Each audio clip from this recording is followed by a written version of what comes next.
días atrás puede ser, a una entrevista en donde se le entrevistó y se le preguntó cuáles eran las causas de la situación que estamos pasando en Chile. ¿Por qué Chile está enfrentando lo que todos hemos visto durante esta última semana? Y él dijo algo muy interesante, que dijo a través de su entrevista, y le cito, él dijo: yo pienso que la generación que nació en los años 90, esa generación que hoy en día está cercana a los 30 o 40 años, es una generación que por causas que habrá que dilucidar, tiene la sensación de que ellos sienten como certeza subjetiva acerca de lo que es verdadero o correcto, es un principio válido de acción social sin ninguna deliberación. La convicción que basta sentir algo como injusto para que entonces sea injusto, sin ninguna mediación ni deliberación racional de ningún tipo. O sea, lo que él está diciendo es que la generación que nace en los 90, de niños que nacen, es una generación que simplemente considera algo justo e injusto a partir de lo que siente, y simplemente eso es lo que es justo o lo que es injusto. Y uno se pregunta, ok, ¿y qué tiene que ver eso con lo que nos dice Efesios?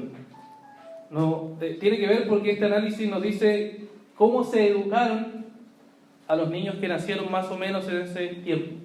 ¿Qué cosas se les enseñaron? ¿Qué principios se les inculcaron? ¿Qué cosas se les fue enseñando constantemente a ellos para que entendieran cómo es la vida?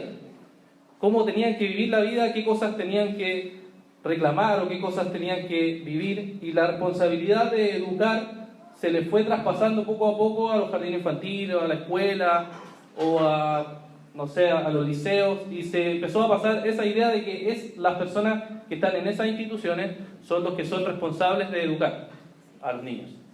Pero la pregunta es, ¿qué nos dice la Biblia?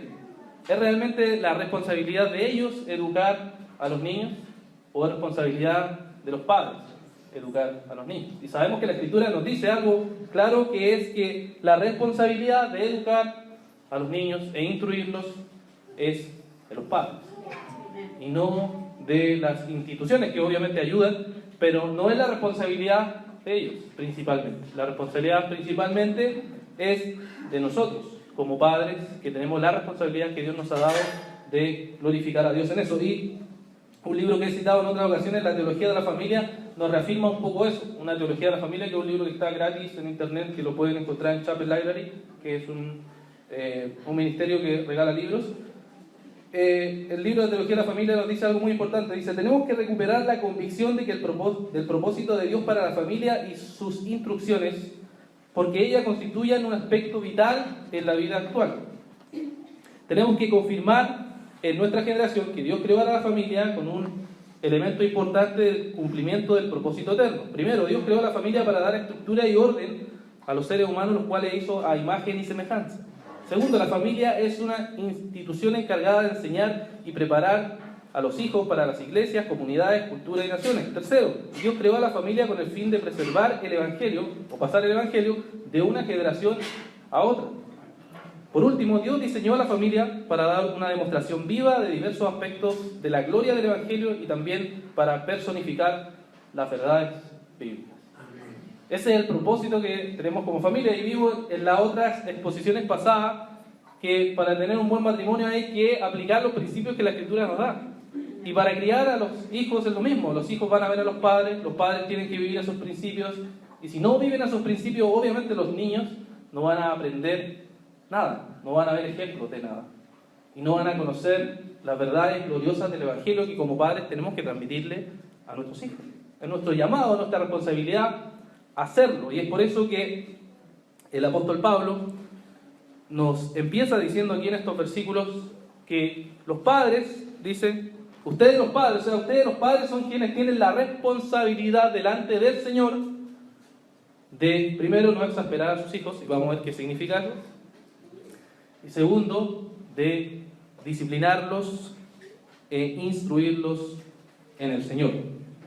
Bien, veamos entonces, en primer lugar, qué significa esto de no exasperar a sus hijos, o como dice la versión del 60, no provoquen a ira a sus hijos. ¿Qué es lo que significa la palabra ira? Significa encolerizarse, enfurecerse o arder en ira. Esa es la idea de lo que significa la palabra ira, ¿cierto? Por tanto, a los padres está diciéndole, y en otras versiones nos dice, habla de padres no hagan enojar a sus hijos en la forma en que los tratan, nos dice una versión de la Biblia. Entonces nos está diciendo que los padres pueden provocar a enojo o a ira a sus hijos en su corazón. ¿Por qué? ¿Por qué podría pasar eso? Porque hay varias razones que pueden provocar eso, pueden provocar esa ira. Una de ellas es el exceso de protección. Eso puede sonar increíble, ¿no? Uno puede pensar cómo, si hay que proteger a nuestros hijos, pero el exceso de protección en no darle confianza, incluso hay estudios que avalan eso, provoca en ellos cierta inseguridad. Y finalmente provoca en ellos una inseguridad que no le hace confiar tampoco en el Señor, que los va alejando del Señor.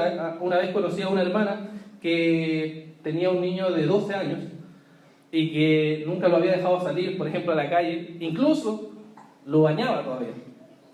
Y uno decía, wow, qué sobreprotector, qué puede provocar en ese niño. Ese niño obviamente se enojaba con el padre, con ellos, porque, claro, no tenía ninguna confianza de ellos, ni siquiera de poder salir a comprar o acompañarlo a comprar. Era algo sumamente excesivo. Por otro lado, también puede provocar a ira lo contrario, que sería la falta de protección. El no preocuparse por los hijos simplemente y dejar que hagan lo que ellos quieran sin proveer una protección adecuada conforme a la palabra de Dios. Y tenemos ejemplos de la Biblia. Recordará los hijos del sacerdote Elí. En 1 Samuel capítulo 2, versículo 12, nos dice, Elí era un sacerdote, ¿cierto? Y tenía unos hijos que estaban con él ahí en el templo.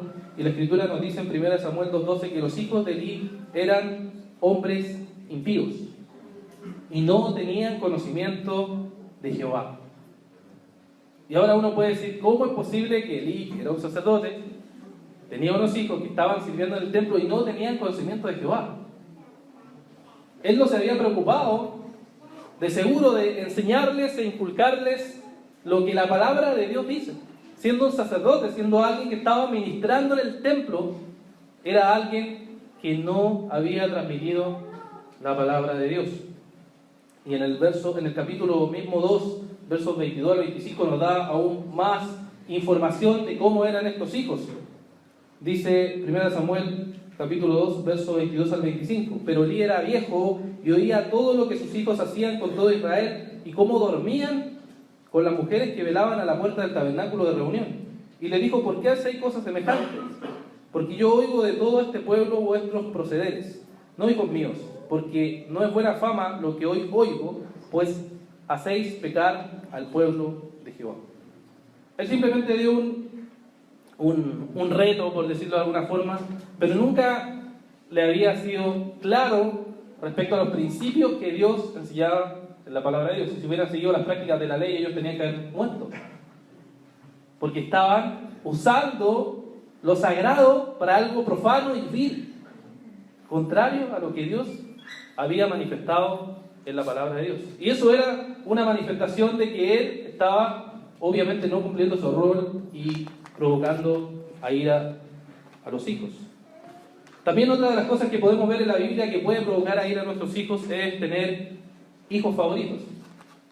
Tener favoritismo por uno o por otro. Los que tienen hartos hijos saben que naturalmente el corazón humano, que es pecaminoso, se inclina a tener cierto favor por uno o por otro.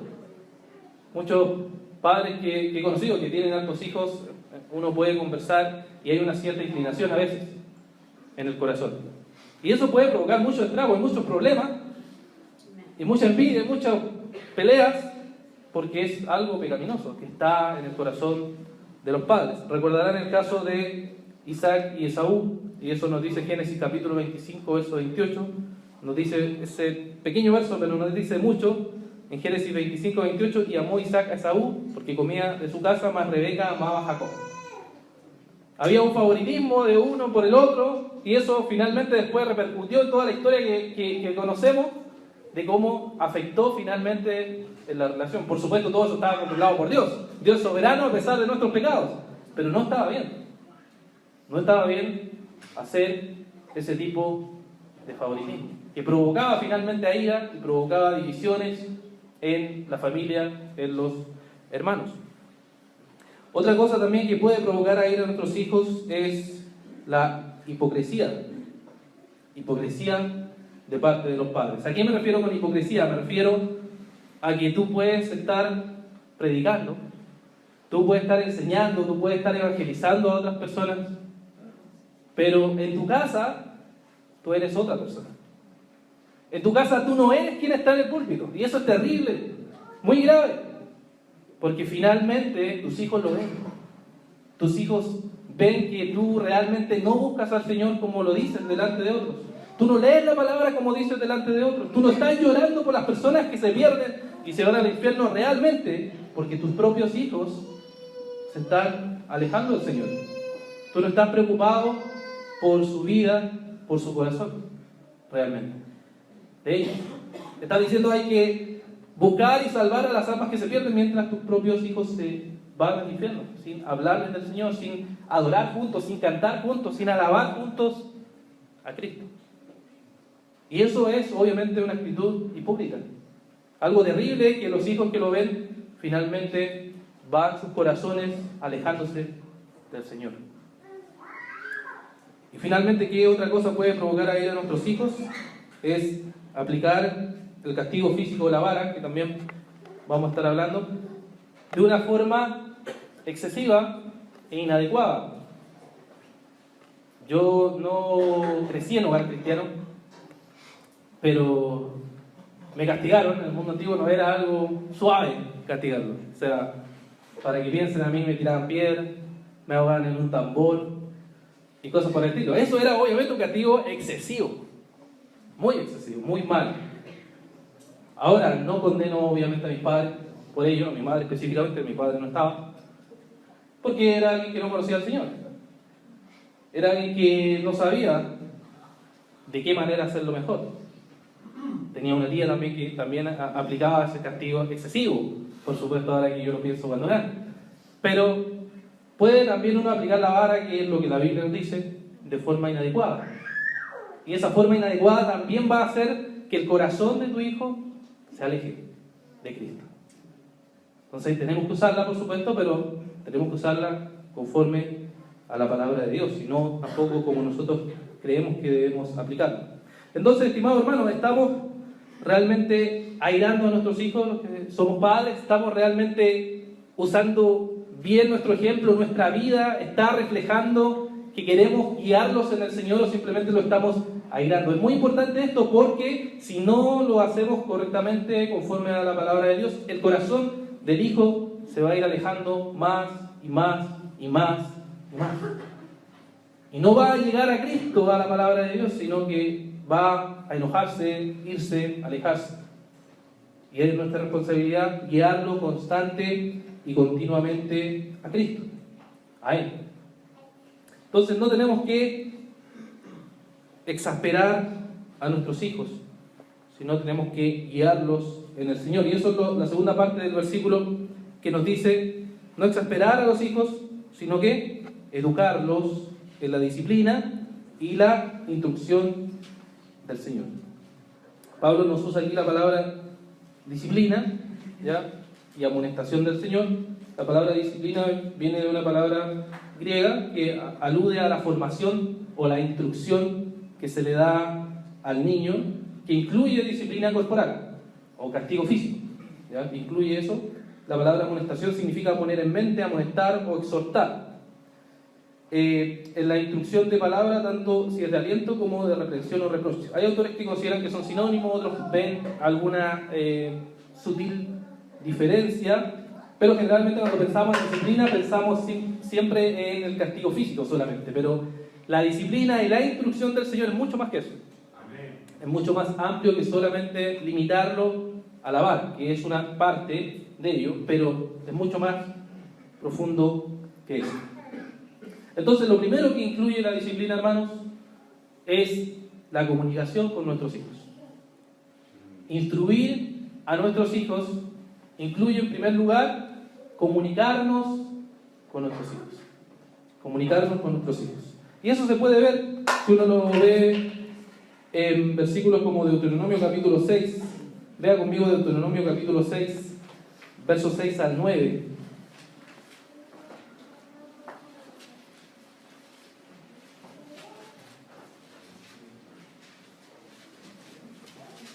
Primero, veamos Deuteronomio 4, 9, que está un poquito antes, y luego saltamos al 6, 6.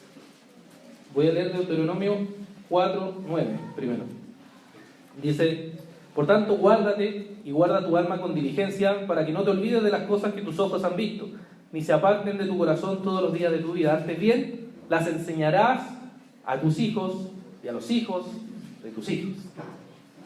Tenemos un versículo, y Deuteronomio 6, que es más conocido, del 6 al 9, dice: y estas palabras que yo te mando hoy estarán sobre tu corazón, y las repetirás a tus hijos, y hablarás de ellas estando en tu casa, y andando por el camino, y al acostarte, y cuando te levantes, y las atarás como una señal en tu mano, y estarán como frontales entre tus ojos, y las escribirás en los postes de tu casa y en tus puertas.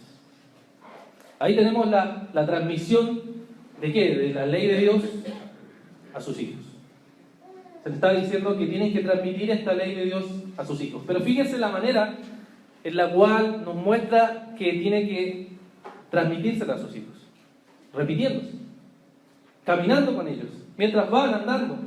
O sea, es una relación cotidiana en donde uno se relaciona con sus hijos, y mientras se relaciona con sus hijos, entonces les va transmitiendo la palabra de Dios.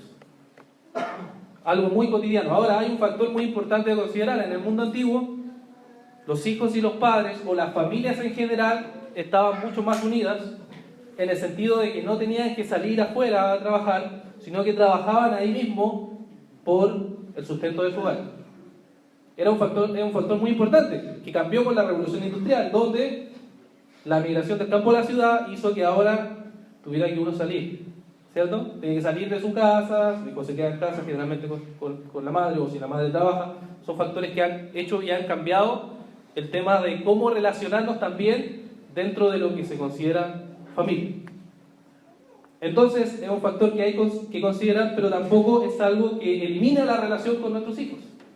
Y al contrario, deberíamos ser más esforzados, porque ahora el tiempo es más limitado, o puede ser más limitado por los trabajos que son fuera de casa, y por lo tanto los tiempos que tengamos que estar con nuestros hijos deberíamos pasarlos con nuestros hijos. ¿Y cuál es el problema de hoy? El problema de hoy es que se puede reemplazar el tiempo con los hijos por la tecnología. Podemos, en vez de aprovechar el tiempo que necesitamos pasar con nuestros hijos, con estar mucho más tiempo en otras cosas de redes sociales, que finalmente terminan desperdiciando el tiempo valioso que tenemos con nuestros hijos. Por eso hay que ser muy sabio, hermano, muy sabio en cómo administramos nuestro tiempo en las redes sociales. Porque el tiempo es fundamental para conocer a tu hijo, para estar con él, para exhortarle, para orar con él, para pasar tiempo con él. Es algo clave. En donde tú vas a hablarles del Señor. En donde cuando salgan al parque tú les vas a hablar de lo maravilloso que es el Señor, de la creación maravillosa que creó el Señor. En donde cuando tú juegues con él les vas a ir enseñando que Dios creó los animales. Y así, en forma cotidiana, a través de tu vida, tú vas a ir transmitiéndole eso. Al acostarse, oras con él, al levantarse, le hablas que Dios fue quien proveyó un sueño reparador. Y así, todas las cosas cotidianas deben pensarse y deben usarse para transmitir a nuestros hijos lo que el Señor nos ha llamado a transmitir, que es la fe, que es transmitir la vida cristiana. Si no hacemos eso, hermanos, entonces el corazón de nuestros hijos se van a ir alejando más y más de Cristo. Es muy importante entonces, hermanos, que consideremos eso.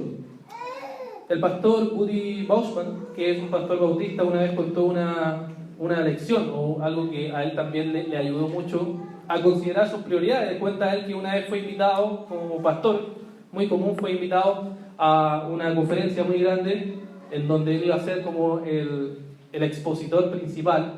Pero en ese mismo día que tenía esa conferencia, él ya se había comprometido con su hijo, en un momento en que el hijo iba a hacer una exposición de piano frente a otras personas. Y él dice que tuvo esa lucha dentro de su corazón. Bueno, el Señor me va a usar aquí, el Señor me va a hacer que la palabra de Dios sea escuchada, sea expuesta, pero yo ya me había comprometido con mi hijo a pasar tiempo con él. Y él dijo, y él pensó, esto está en su libro Patrimonio Espiritual, muy buen libro, él dice y piensa que finalmente el compromiso con su hijo era tan importante como también ir a predicar la palabra de Dios.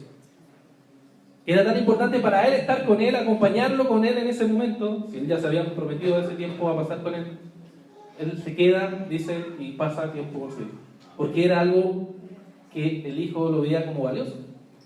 Y los pastores podemos tener esa tentación, o sea, de ir a muchas cosas, de hacer muchas cosas que hay que hacer, obviamente, también para la gloria de Dios. Pero pasar tiempo con nuestros hijos también es glorificar al Señor. Pasar tiempo con nuestra familia es también alabar a Cristo, exaltar al Señor. Y por eso es importante considerar estos puntos que son cómo comunicarnos con nuestros hijos en esos tiempos importantes. Entonces, ese es uno de los primeros puntos a considerar: comunicarnos con nuestros hijos, hablar con nuestros hijos, estar con nuestros hijos. En segundo lugar, es comprender a nuestros hijos. Comprender a nuestros hijos. Dedicar el tiempo a estar con nuestros hijos, no solamente estar con ellos, sino que es conocerlos a ellos. Según la Biblia, sabemos que el ser humano ha sido creado a imagen y semejanza, y esa imagen y semejanza se ha distorsionado por causa del pecado, pero aún en ellos hay esa imagen y semejanza distorsionada, y por tanto nuestros hijos, que son pecadores por naturaleza, como nos dice Salmo 51, que nacieron en pecado, que su inclinación es pecaminosa, y hacen rabietas y enojos porque son pecadores. Entonces vamos a ver algunas inclinaciones de nuestros hijos para un lado o para otro lado. Y para conocer y saber cómo combatir esas tentaciones o esas luchas que van a tener, tenemos que conocer a nuestros hijos. No hay otra manera. No hay otra manera. Tenemos que escuchar a nuestros hijos y saber qué es lo que están pensando. Cuando uno va a conversar con los hijos, cuando esté hablando con ellos, va a saber cuáles son sus intereses, va a saber qué cosas los mueven, va a saber qué hay en su corazón, porque ellos lo van a comunicar. Y ahí uno va a saber entonces por dónde reforzar o ayudar en las cosas que ellos necesitan. Recordemos que el Proverbios capítulo 18, verso 13, nos dice lo siguiente: al que responde palabra antes de oír le es fatuidad y oprobio. Al que responde palabra antes de oír le es fatuidad y oprobio. O sea, aquel que responde antes de escuchar es alguien necio. Lo que tenemos que hacer es escuchar para poder entender la lucha que están pasando nuestros hijos. Cuando dos niños pelean, lo común es preguntar: ¿por qué le pegaste a tu hermano? Y muchos niños van a decir: no sé, simplemente reaccioné, simplemente actué. Y en ese momento también puede ser una oportunidad para nosotros decirle: lo haces porque tu corazón es pecaminoso, porque eres egoísta, porque quieres tener las cosas para ti simplemente y no compartirlas, y son parte de la inclinación pecaminosa que hay en el corazón de nuestros hijos. También el comprender a nuestros hijos es responder las preguntas que ellos tienen. Los niños tienen muchas preguntas, los que tenemos niños sabemos, los niños tienen preguntas, siempre van a hacer preguntas. Incluso la Biblia supone eso, supone que los niños van a preguntar cosas. Fíjense lo que nos dice Éxodo capítulo 12, verso 24 al 25. Lean conmigo Éxodo capítulo 12, verso 24 al 25.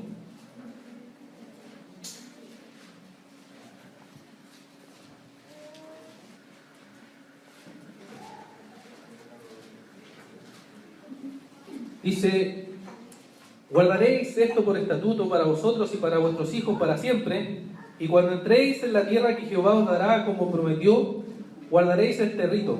Y cuando os dijeren vuestros hijos: ¿qué es vuestro rito?, vosotros responderéis: es la víctima de la Pascua de Jehová, la cual pasó por encima de las casas de los hijos de Israel, cuando hirió a los egipcios y libró nuestras casas. Entonces el pueblo se inclinó y adoró. Y los hijos de Israel fueron e hicieron puntualmente así, como Jehová había mandado a Moisés y a Aarón. Ahí está hablando de la Pascua, ¿cierto? La institución, cómo se llevaba a cabo, cómo se llevaba la práctica de la Pascua. Y nos dice que los hijos van a preguntar: papá o mamá, ¿por qué estamos haciendo esto? ¿Por qué estamos llevando a cabo esta práctica? Y los niños van a preguntar y preguntan constantemente, y esto es porque ellos tienen preguntas y ellos van a tener preguntas, ¿cierto? Y la famosa pregunta que muchas veces también van a hacer, ¿y quién creó a Dios, papá? ¿Cierto? Van a tener preguntas, van a hacer preguntas. Y nosotros tenemos que ser capaces de entender esas preguntas y poder responderle de forma adecuada, por supuesto, según su edad. Pero ellos van a hacer preguntas y nosotros tenemos que responder a todo y a todas esas preguntas. Y por eso es importante conocer a nuestros hijos y acompañarlos en ello, porque también vamos a discernir las luchas que ellos tienen, vamos a poder enseñarles según las circunstancias que ellos enfrenten o las tentaciones que ellos tengan, enseñarles muchas cosas. Y tenemos, por ejemplo, el libro de Proverbios, que es un libro maravilloso de mucha sabiduría. Ahí podemos encontrar mucha instrucción de Dios para muchas cosas, para muchas preguntas, para muchas cosas que nos enseñan, empezando que nos dice que, un pasaje que leyeron ayer aquí también, que lo primero es buscar la sabiduría. La sabiduría que viene del Señor es lo primero que ellos deben buscar, y uno debe enseñarle constantemente que eso es más valioso que cualquier otra cosa en este mundo. Buscar la sabiduría del Señor, confiar solamente en el Señor, alejarse de la mujer extraña, y así instrucciones que tenemos a través de la palabra del Señor. Todo eso entonces en conjunto uno lo toma y lo pone como algo que tiene que hacer. Y esto supone que los padres conozcan la palabra de Dios. Supone que los padres realmente estudien la palabra de Dios, que entiendan la palabra de Dios, que sepan interpretarla, que sepan conocerla, para que puedan exhortar a nuestros hijos. Porque de otra manera es imposible. Si usted no conoce la palabra de Dios, no va a poder enseñarle la palabra de Dios.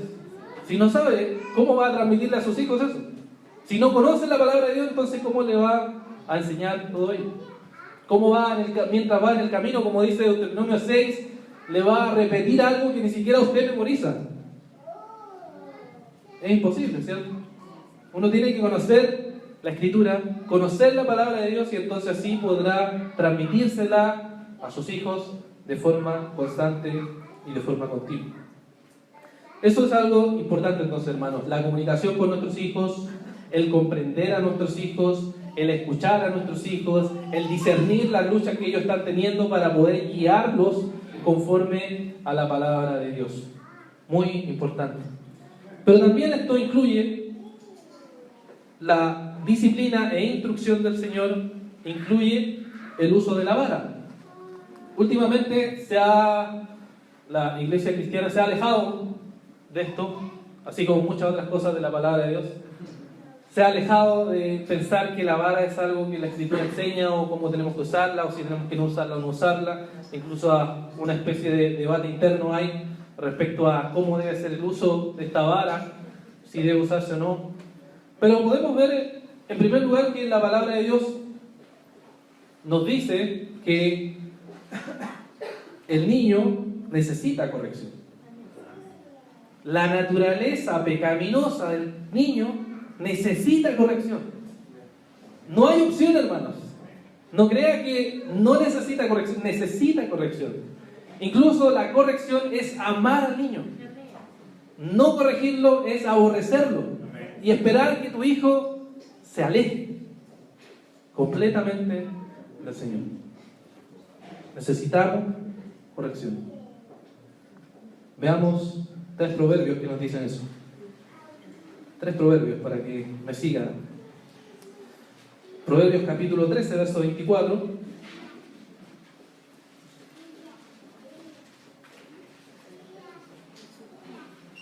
Dice, Proverbios 13, 24: el que detiene el castigo a su hijo aborrece, mas el que lo ama desde temprano lo corrige. Fíjense, lo aborrece. Si no castigas a tu hijo, no lo estás amando, lo estás aborreciendo. Proverbios 19, 18. Dice, castiga a tu hijo en tanto hay esperanza, mas no se apresure tu alma para destruirlo. dice hazlo, porque aún hay esperanza, porque después cuando crece ya no hay esperanza, ya creció, ya no hay más que hacer. Pero mientras puede, mientras está aún creciendo pequeño, puede uno disciplinarlo. Y Proverbios 29:17, Proverbios 29:17,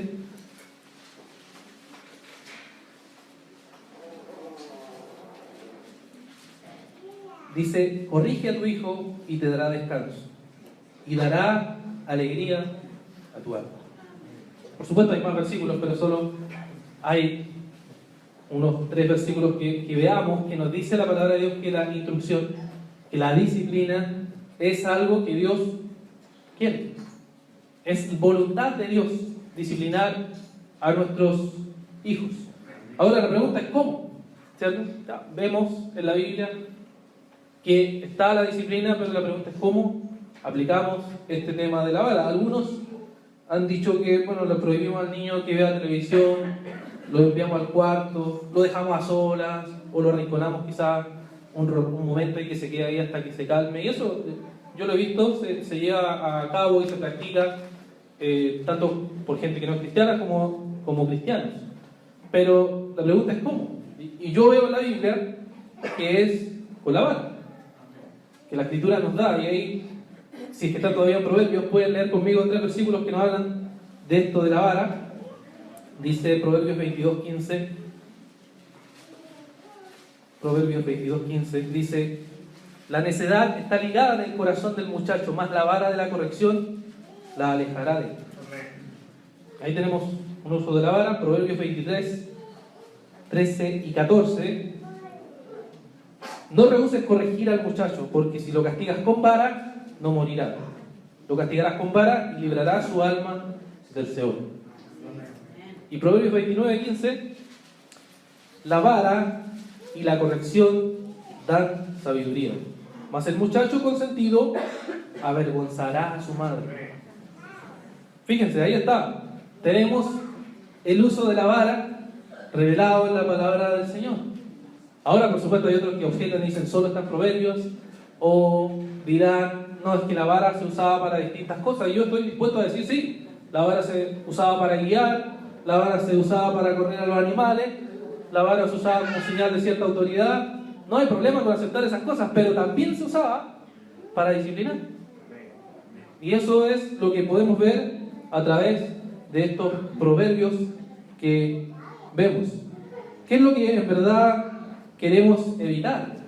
Queremos evitar llevar a cabo esta práctica porque nuestra carne y nuestra naturaleza dice que nos duele hacerlo. O algunos objetan, es que yo amo a mi hijo.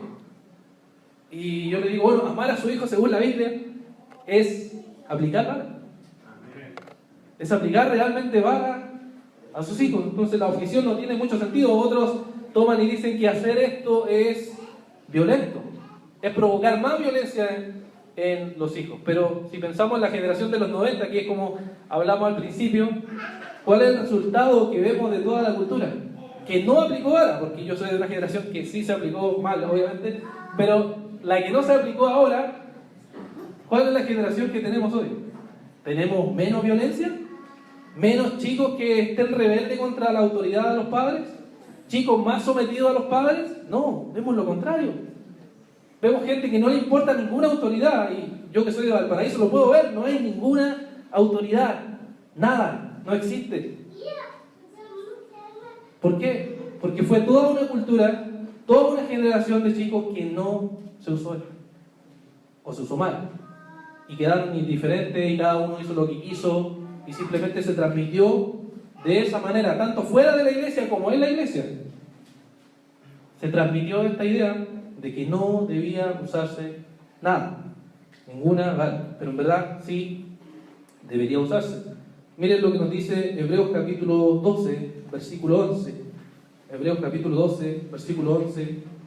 Está hablando el Señor de la disciplina y tristeza, pero después da fruto apacible de justicia a los que en ella han sido ejercitados.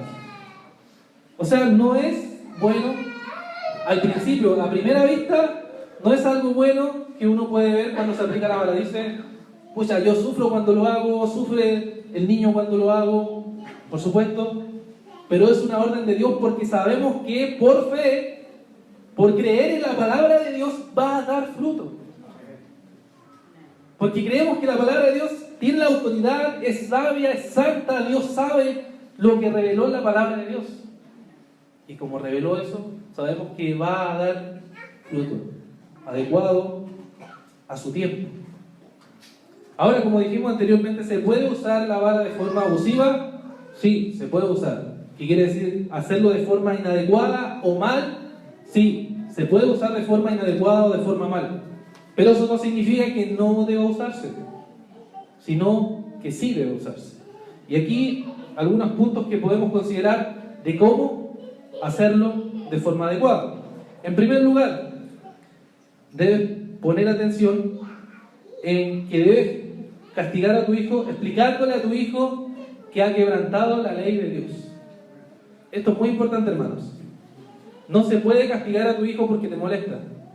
Yo no puedo castigar a mi hija Maite porque me tira la ropa y porque me ensucia, porque es una niña, es pequeña. Pero sí puedo castigarla cuando crezca, que si hace algo que es mentir, es pecar contra Dios. No solo pecar contra mí, es pecar contra Dios. Si tú mientes, hija, le diría yo, tú estás pecando contra Dios. Dios dice que no hay que mentir. Y si tú mientes, estás quebrantando la ley de Dios. Y hay que explicar eso una y otra vez, que la autoridad que nosotros como padres tenemos, la tenemos porque Dios nos ha dado esa autoridad.